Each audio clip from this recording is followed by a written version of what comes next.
Vamos, brothers and sisters, it's your boy JT, and what did I tell you? What did I tell you, huh? England are going all the way. Not all the way to Wembley, but all the way to the final in Qatar, and all the way over to the winning podium, all the way over to central London with that trophy hoisted around the fingertips of one man, and that man is Sir Gareth Southgate. Are you finally gonna put a little bit of respect on my man, huh?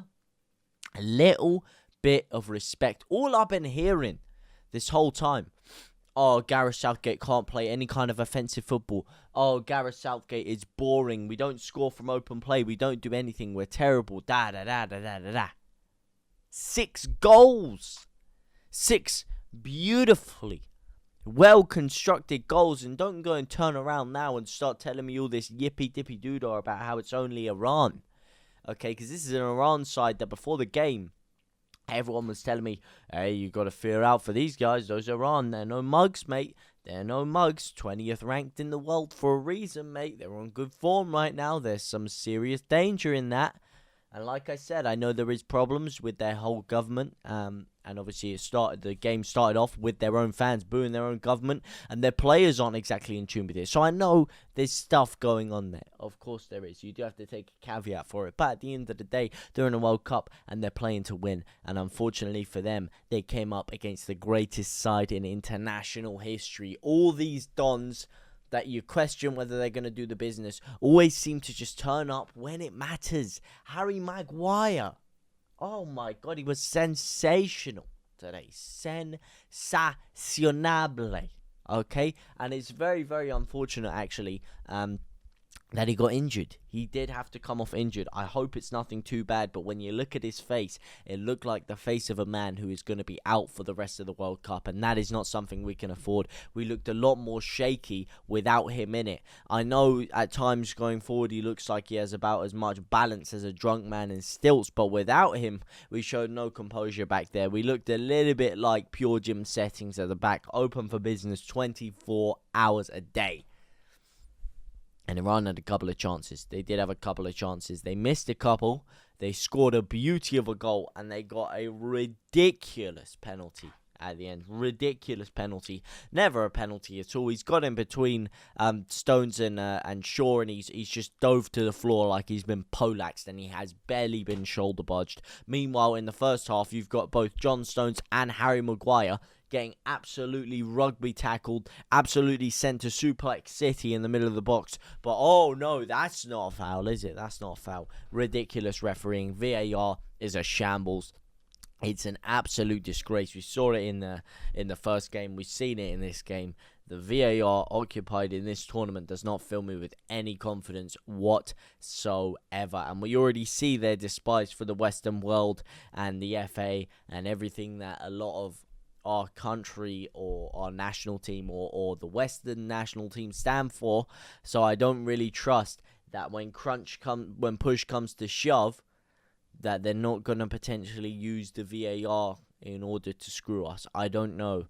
But that's another reason why I don't necessarily like VAR, because it offers the ability for things to be scripted. All right, it does. But who knows what's going to happen? Hopefully that is not the case. But nonetheless, boys, it was an absolute corker of a game, an absolute cracker. 6 beautiful goals, all right. Bukayo Saka, I think Maddison's going to find it very, very hard to get into that position that Bukayo Saka's been occupying in. Jude Bellingham. Oh, what a player. What doesn't this guy have? This guy is sensational. Sensational. This guy can do absolutely anything. This guy is a marauding runner from deep. He can dribble past everyone. He's got the strength to hold everyone off. He could hold an ox off. This guy is that strong.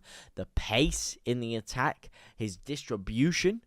The distribution he was using, spraying these 30, 40-yard through balls. One beautiful one through to Raheem Sterling in the second half. One great one through to Saka. Oh, man, this guy's the real deal, and that's not even touching on his header. The flick more flick than a switchblade from Switzerland. And oh my lord, call this guy handsy, because the way he managed to guide that into the corner with his flick, oh, absolutely beggars belief, mate. Beggars belief. Amazing stuff. Bukayo Saka as well. Ran him a close second, third for that man of the match spot. Really, really impressive play for him. His first goal, the way he cut across the ball. Call that man Goldman Sachs. All right, forget Bukayo Saka. That is Goldman Sachs, because that guy is money. That guy is money. That was sensational. I mean, you're looking at Raheem Sterling. When are people going to finally start to give this guy some respect? Huh? Because not just his goal, but he was phenomenal in the game today. Driving us forward, picking out great passes, holding off defenders, really, really igniting energy into England's attack. He was phenomenal today. When are people going to start giving him some credit? That's my question mark. That's my question around it. When are people going to start giving Southgate some credit? Kane, even. I know he didn't score, but a couple of great assists. He should have got another assist if it wasn't for Harry Maguire spaffing up a big chance in the first half. Just an all-round attacking masterclass from Gareth Southgate, mate. From Gareth Southgate. And that's all you can say, mate. That's all you can say. Everyone wants to doubt him. Everyone wants to say we're only a counter-attacking defensive side. Well, we showed him today. We went all guns blazing podcast style, and we didn't leave a single soul left back there for Iran. Unfortunately, the 2 goals really do take a shine off it, which is why that VAR thing is so stupid, because we should have actually had a penalty and they shouldn't. So it really should be 7-1, and the fact that it's 6-2, it just takes that glimmer off it, it takes that glimmer off it. I don't like it. I don't like it at all. But all you can do is sit and wait, and then hopefully we can continue to get the goal difference up in the rest of these group stage matches, because you never know, worst comes to worst, maybe you somehow criminally finish on 4 points. You need to get all the goal difference that you can. Get this damn fly off my mic. I'm so close to it. That fly was about to go straight into my mouth. Get the hell out of here, man. Get the hell out of here. I ain't in Qatar. What are the flies doing here for, mate? But yeah, no. I'm really feeling confident, boys. I'm telling you, we're going all the way this year. We're going all the way. I would have liked to keep a clean sheet, done what we did in the Euros, keep it at least all the way till the semi-final, or at least all the way to the knockouts. But hey, in the World Cup, we conceded in the first game as well. Wasn't 2 goals, but then again, didn't have some dodgy VAR screwing us over in it. But brilliant performance, boys. How far do you think we can get on the back of this one? But I think we showed everything. I think we showed character, we showed heart, we showed attacking intent, and at times we showed defensive solidarity. I'm scared that Maguire's not going to play there. I really am, because I really think Maguire is a top player when it comes to England and it comes to international tournaments. But nonetheless, boys, a resounding victory. Let me know what you guys thought about it down in the comment section down below. But for now, guys, I will see you very, very soon. Au revoir, my brothers and my sisters.